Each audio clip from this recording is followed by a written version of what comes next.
On this edition of the program, live from D.C., TikTok banned and unbanned, hostages released into Israel, and Donald Trump's inauguration in full swing. It's all coming up. The following is brought to you by Just Another Pilot.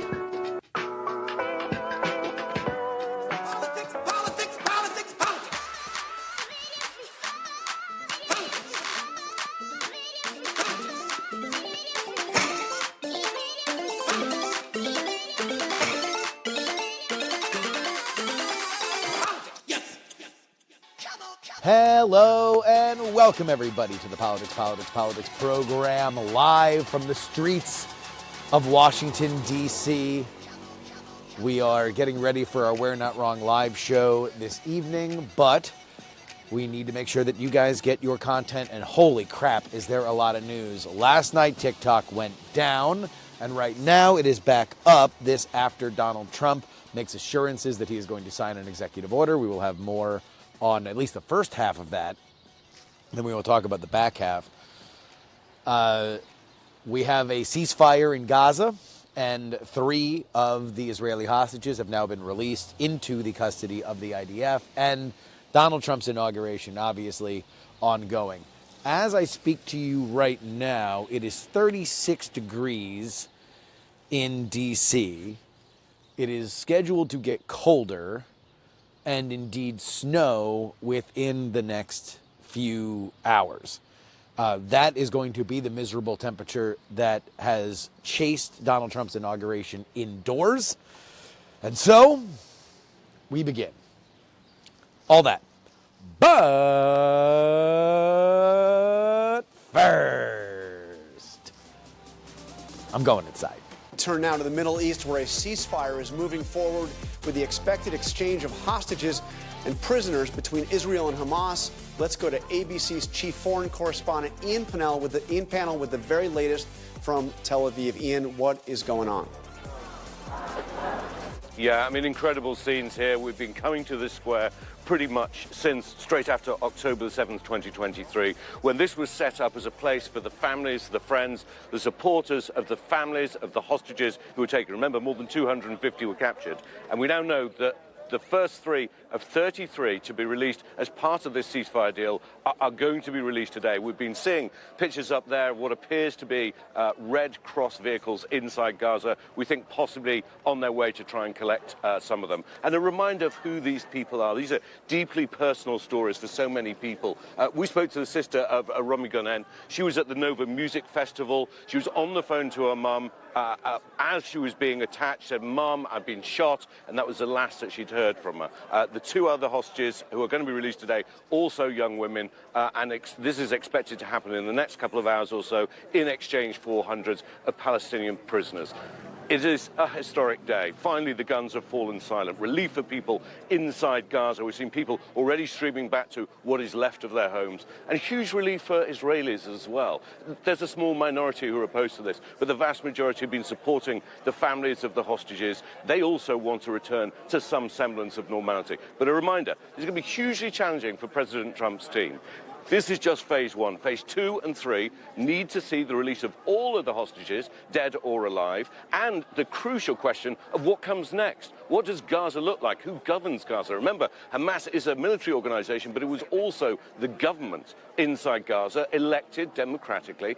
So what replaces them? Who is going to monitor that? We know the US, Qatar, Egypt are going to be deeply involved in the negotiations. They're going to start, again, within a couple of weeks, but it's going to be tough. Keeping this peace deal in place, a very fragile ceasefire, but for today at least, relief and some happiness. John? That is ABC's This Week, setting up the hostage transfer and the beginning of a ceasefire between the IDF and Hamas. Obviously, this is something that is very crucial. Today is the last full day of the Biden administration.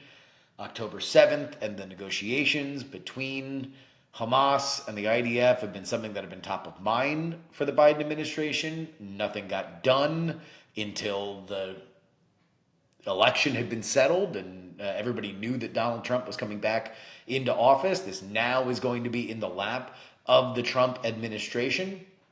And like all deals in the Middle East, nobody is particularly happy. Obviously, the families of the hostages that are coming back, the families of the prisoners that are being released from Israel in exchange, but the people around that are, they've got issues, as with everything that happens in the Middle East. But how does Donald Trump view this particular event, and where are we going from here? With Michael Waltz, the incoming National Security Advisor. This was on CNN. You met with hostage families yesterday.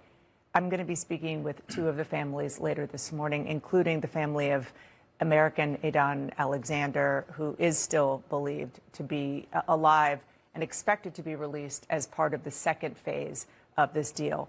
What assurances did you give them, and will you give now, that the deal won't collapse before we get there? Well, I gave them the assurance that getting their loved ones out of those horrific tunnels is top of mind for President Trump. It's top of mind for his administration. And we have been in constant contact with, our allies in Qatar, with the Egyptians, and of course with the Israeli government to make sure this deal happens in the first place. And Donna, I'm convinced, as were they, that had President Trump not been elected, this deal was stuck. It was dead in the water. And once President Trump, and they were so thankful, put his tweet out that started talking about consequences for Hamas if they didn't let our people go, that was the momentum they had been praying for to get this deal going. A lot. I told him, look, this is going to be bumpy. Hamas often reneges on its deals, shifts the goalpost. We may expect a group of people to come out because this is going to be phased over time, and then they don't, or it wasn't the number that we agreed. So, but I just wanted, while they were here in the Capitol, for them to see me, for me to look them in the eye, and it is painful and difficult, but for them to know that we were with them. Because you mentioned the Trump effect, which I've heard you say several times since this agreement was announced, can you be specific? What pressure or promises did the president-elect give to both Netanyahu and representatives from Hamas through his emissaries, through Trump's emissaries, to make this happen? Well, the assurances to Hamas in terms of all hell to pay. Look what happened to Hezbollah. Nasrallah, their leader, is dead. Hezbollah is decimated. For Hamas itself, Sinwar is dead. Their political leader, Haniya, is dead. But those are things they that really have no. They have no option except to let our hostages go. They cannot be a terrorist organization any longer, and they will never govern Gaza, period. And the assurances to our Israeli partners were, if Hamas backs out of this deal, if Hamas doesn't abide by this deal in any way, we will be with them. And I think what you're seeing is a level of trust and confidence in this incoming Trump administration that wasn't there before, frankly, from the Israelis. And that's why Bibi Netanyahu felt comfortable pushing this through his government, as tough as it has been. Look, Middle East peace deals are easier to announce than they are to carry through. If this is the case, that you have a ceasefire now, and the Israeli government, which has had to blast through some of the right-wing intransigence from the Knesset, they finally voted to ratify it over the weekend. Now everything begins. But at any moment, you are one act of violence away from everything collapsing. Now, there is a political reality for Benjamin Netanyahu that if we are getting to the end of this military incursion, then, well, we might be getting to the end of Benjamin Netanyahu as a political leader, and indeed, possibly, a free man. With that being said, I don't think that anybody who is watching this from afar would root against a ceasefire. But, you know, for folks who have been following this kind of stuff closely, or who have been following Middle East politics closely, you can't hide from the idea that this is not going to be necessarily a particularly popular deal. Nothing is universally popular in that region. President Biden came out today and commented on the guns falling silent in Gaza. He made that announcement in South Carolina, where he is spending the last day of his presidency. I don't quite know why, other than to commemorate the fact that that was where his road to the White House really started. He had not won a primary contest in his career, let alone in the 2020 primary before. With the aid of Jim Clyburn, he was able to notch that victory, and that led to the White House. With that being said, this is now in the hands of the Trump administration, as is what we are about to talk about next.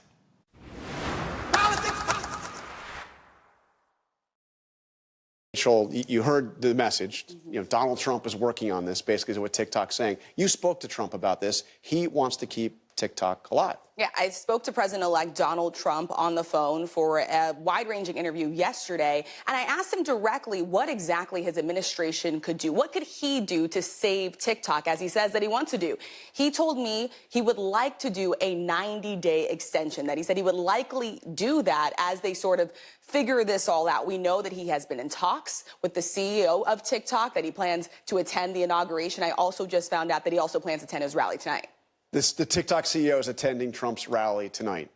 Incredible. So can he do this, though? I know there's a provision in the law for the president, right now still is Joe Biden, to have a 90-day extension. But Biden's the president right now.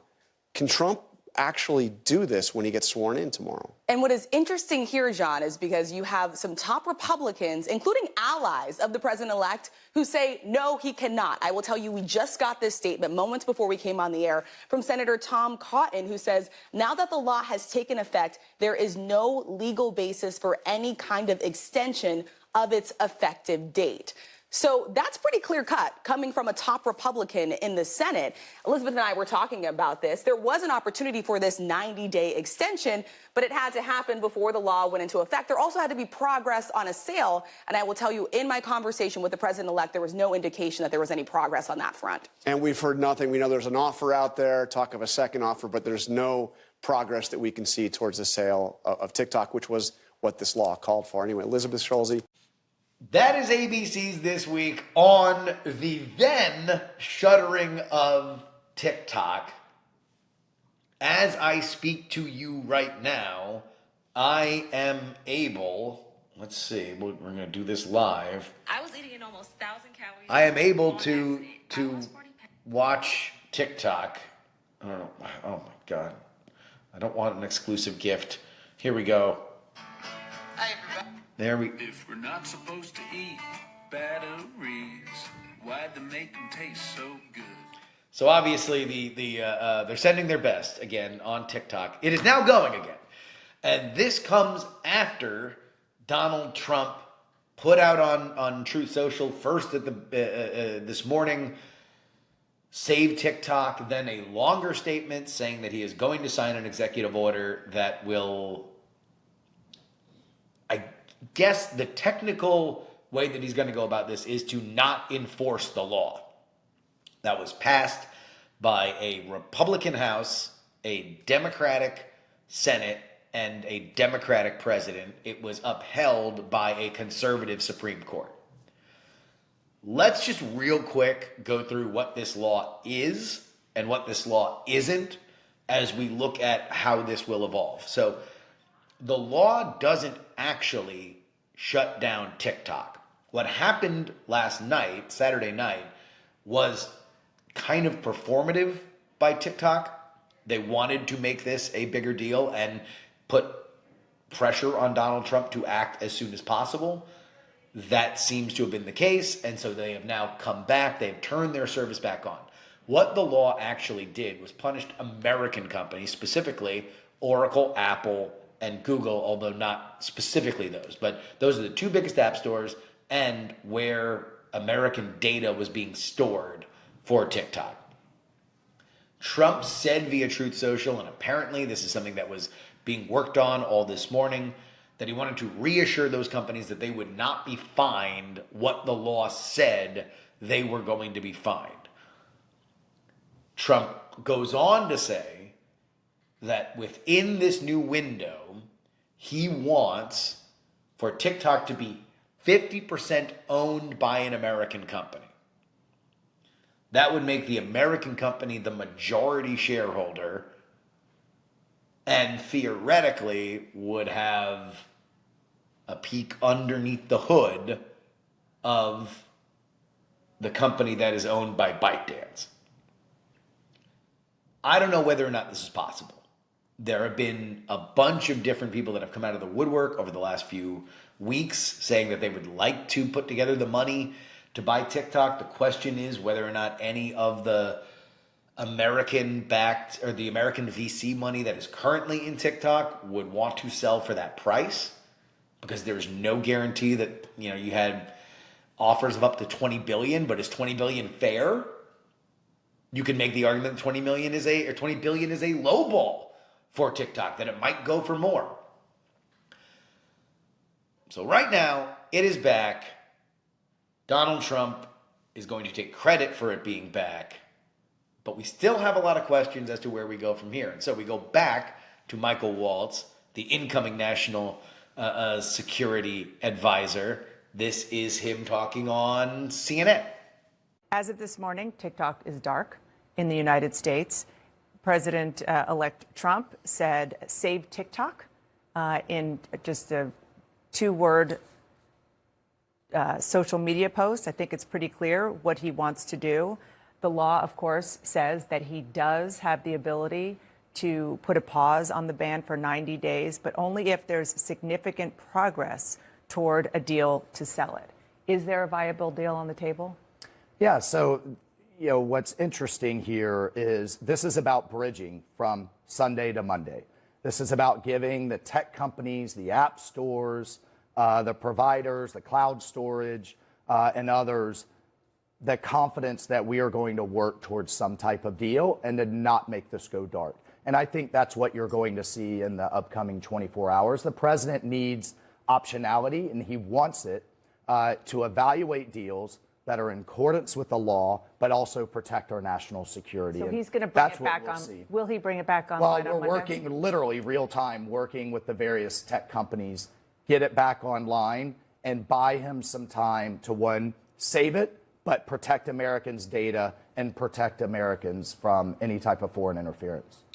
So, I mean, how do you do that? I mean, the whole reason why you, in particular, and originally then President Trump in his first term, wanted to get rid of TikTok as it is now, Chinese-owned, is because of the very real national security threat that you see. So how do you keep them, even for 90 days, as a China hawk? Well, there's a look, I don't want the FBI looking at my passports. I don't want the Chinese Communist Party looking at my passwords, or what's going on in my data, or certainly not influencing 170 million Americans. But it is a fantastic app.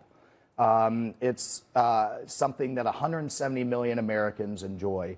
And we're confident that we can save TikTok, but also protect Americans' data and protect them from influence, whether that's an outright sale, whether that's some mechanism of firewalls to make sure that the data is protected here on U.S. soil. That's what the president will be evaluating, and I'll certainly be helping from that from a national security So it's possible standpoint. that China will still own that, and if so, isn't that totally capitulating to China? No. It's not capitulating at all. Again, we can do both. Both can be true at the same time. TikTok can continue to exist, and whether that's in American hands, owned by an American company, or whether the data and the algorithms are fully protected from Chinese interference, there's a number of, I think, of formulas this can take. But the point right now, Donna, is let's get the president some time to make that decision. And let's continue to do the waltz. This is Waltz on Face the Nation saying that Donald Trump has been in contact with Xi Jinping about TikTok. TikTok took itself offline at midnight because of this national security law that you signed on to as a congressman, which recognizes that TikTok, owned by a Chinese firm, ByteDance, is a national security threat. But on this notice, it says Donald Trump has promised to work with them. If Mr. Trump issues an executive order that bypasses a national security law, isn't this a risk? I mean, how are you going to prevent China from doing what you say they're doing already, which is siphoning up and spying on Americans? Well, look, I would even point to the author of the law, former Representative Mike Gallagher, who has put out, his goal was never to eliminate TikTok. It was to allow Americans to use it, but then to make it safe from Chinese Communist Party interference. It was to have an American owner. Well, right. So what we need between now and Monday is to buy the president some time to evaluate those deals. And if it goes dark, that's going to be obviously extremely problematic. So both can be true. We can have an app that Americans can enjoy, but at the same time that protects their data and protects them from outside influence and undue influence. And that's the time and space that the president is seeking. And as a deal maker, I think we all should be confident that he can craft that kind of a deal. Have TikTok and ByteDance told you that they're actually interested in selling? Well, the president spoke with President Xi. Again, very top-down authoritarian system that you think he's the ultimate decider. And they agreed to work together on this. So President Xi is acknowledging that he has control of ByteDance and TikTok and can force this not explicitly, but I'll tell you, every company in China has in some way or some form has to report to or has a member of the Chinese Communist Party on its board. And must share information at the request of the Chinese Communist Party. Well, that was the concern of a lot. And right? Tom Cotton is saying that just now, that the Republican running the Intelligence Committee. The author of the law is saying both can be true. We can have an app that protects Americans. And I could tell you, I wouldn't want the FBI or the U.S. government monitoring every keystroke or seeing every password, nor would we want the Chinese Communist Party. But we also want an app that 170 million Americans clearly really enjoy, and that we were able to get our message out during the Trump campaign in a very powerful way. So you believe that an American owner will emerge and a deal will be done?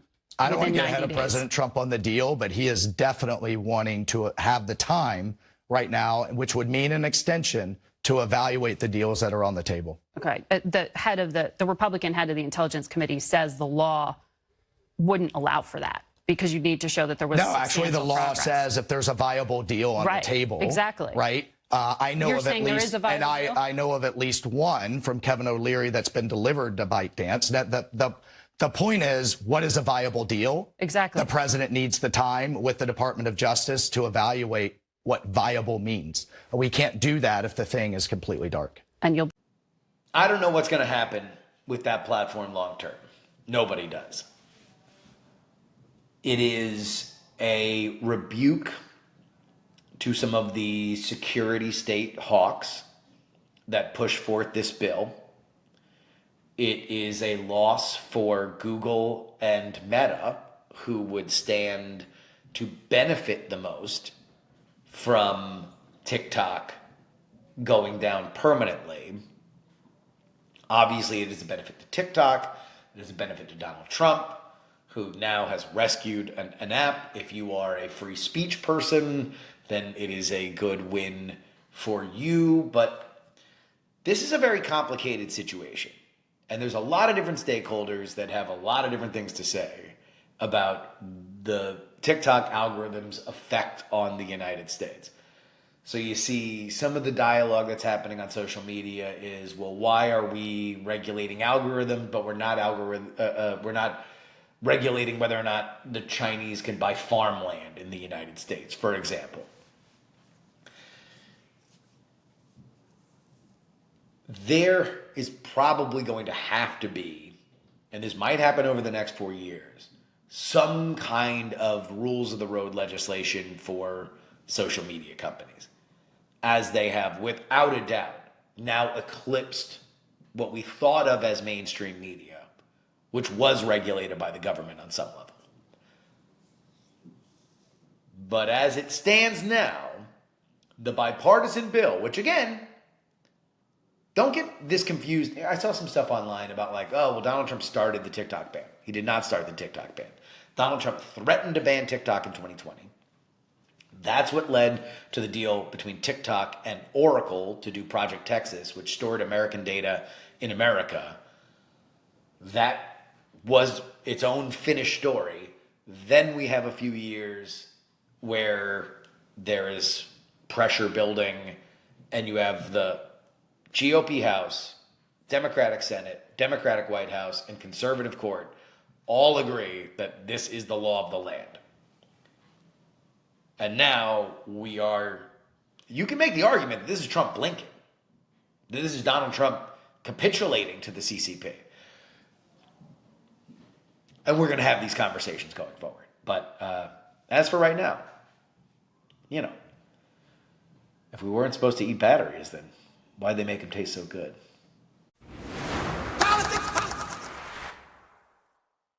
Now back here in Washington, senior White House correspondent Peter Doocy joins us live from the Capital One Arena. That's where President-elect Trump is going to be holding a rally this afternoon. Hello, Peter. Shannon, good morning. The president-elect is on the ground here in Washington, D.C., and he was greeted upon arrival with a huge fireworks display high above the Potomac River, parallel to his golf club in Sterling, Virginia. The trip from Palm Beach had the Trumps riding a blue and white Air Force jet for the first time in 4 years. The president-elect is teasing some big news from Monday afternoon after a day of festivities moved indoors, apparently because of the extreme cold. He's going to order Tuesday immigration raids to begin deporting illegal immigrants. He's teasing an order to save TikTok at least for a few months. The Wall Street Journal is reporting he would like to visit China in person in short order. And the president-elect is telling ABC the theme of his second inaugural address is going to be unity, strength, and fairness. The support for President Trump in this city and across this great country is much louder and much greater than the defeated resistance that opposed him on November 5th and may continue to this day. But President Trump is going to be a president for all Americans, from red states and blue states. He is unifying this country. The next president is going to start his day on a solemn note with a wreath laying at Arlington National Cemetery before returning to the district for this event at Capital One Arena, typically home to the Wizards and the Capitals, but today home to the Village People, Kid Rock, and the next president. Shannon? Got a lot of friends there with you waiting. All right, Peter Doocy from the site of that rally this afternoon. Peter, thank you. And that is Peter Doocy outside of the Capital One Center as thousands, tens of thousands of the MAGA citizenry are joined to go see a America First rally at the Capital One Center. This before the inauguration of Donald J. Trump tomorrow. I will say on my way in here, I saw things that I have never seen before, even traveling to, like the RNC and stuff like that. And that was a plane full of Donald Trump enthusiasts raising Trump flags on the airplane, playing YMCA when we landed. It is a celebration and a new dawn of American leadership as Donald Trump does the full Cleveland, 2 non-consecutive terms. The big question today, and we'll talk about this more on the episode that we do tomorrow, is why did the inauguration move inside? I will tell you it is gross outside. There is a travel advisory warning that's going to happen before our live show for We're Not Wrong. So whoever makes it out to the We're Not Wrong show tonight, thank you. But I don't know. I mean, Kennedy in 1960 was inaugurated in temperature that was around, the mid-20s. It's said to be in the low 20s or the teens and probably feel colder with the wind chill. We don't know what the precipitation is going to be tomorrow, so it might be like it is today and just kind of gross. I think that they possibly don't want people traveling, or let's go with the conspiratorial route. Donald Trump is afraid about his crowd size, or there is a security threat. I tend to not think that it is either one of those. I think it is more likely that it's just gross outside. It's going to be damn cold, and there's going to be either snow or sleet over the intervening several hours. So, there we go.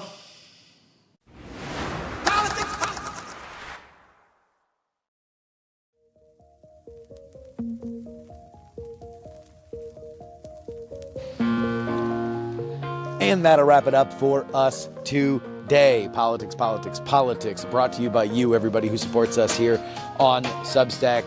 This week on the show, we are going to be here in D.C. We will bring you all the sights and sounds of the inauguration, although it's going to be a little bit more muted than it would have been otherwise had it been outside. As of right now, when I am recording this at 1:18 p.m. Eastern Time on Sunday, I do not have credentials. I don't know what I would be credentialed for. I don't know if I am going to be able to get into the Capital One Arena where the listening or viewing of the inauguration is set to be. Certainly, I don't think that PX3 is going to be high on the list of people that will be able to get into the rotunda to actually view the inauguration, but I will be on some television, at least foreign television, so shout out to Sky News Arabia, who will have me on in the morning. And then we will see. I possibly, there's a few other places that have been talking to me. But we will bring you whatever we can. And so Wednesday's episode will come out Monday because we are going to have all of the sights and sounds of the inauguration. And I'll bring you my thoughts of what's happening as well as coverage of the executive orders. But till then, this is your old pal Justin Robert Young saying, some shows talk about politics, others talk about politics, and still more forget that we have a different intro here. Politics has 3 names. I'm making a 3 in my mittens. Diamond Club hopes you have enjoyed this program. Dog and Pony Show audio.